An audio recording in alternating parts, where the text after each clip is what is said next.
Hello बच्चों, चलिए प्रश्न को देखते हैं। कह रहा है कि प्रत्येक में ए तथा बी ज्ञात कीजिए। और क्रमित युग्म में दिया गया कि 2a जोड़ बी कोमा ए माइनस बी बराबर है 8 3 के।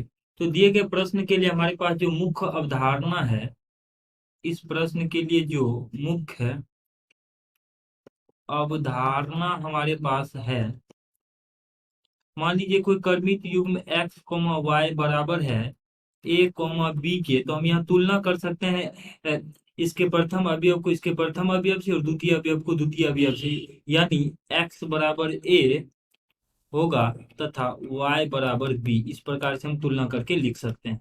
अब देखिए यहाँ पर प्रश्न में दिया गया है कि 2a जोड़ बी कॉमा ए माइनस बी का जो मान है ये 8 3 है।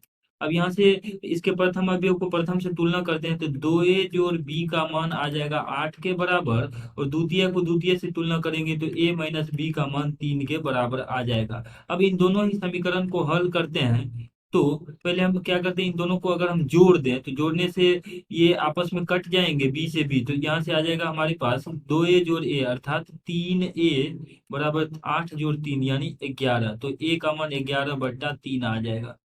तो ए का मान हमारे पास 11/3 आ चुका है। अब अगर हम बी निकालना चाहें तो बी का मान यहां से हम लिख लेंगे a-3 बराबर बी।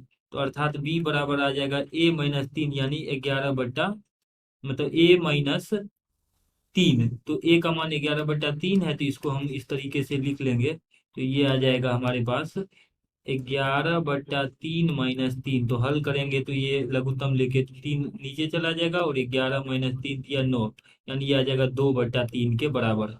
तो ए का मान दिए गए प्रश्न में हमारे पास आ रहा है, ए का मान 11/3 और बी का मान आ रहा है 2/3। और यही हमें दिए गए प्रश्न में पूछा गया था कि ए और बी का मान ज्ञात कीजिए। तो ए का मान 11/3 आ रहा है और बी का मान 2/3 आ रहा है। आशा करते हैं कि इस प्रश्न का हल आपको समझ में आया होगा। धन्यवाद।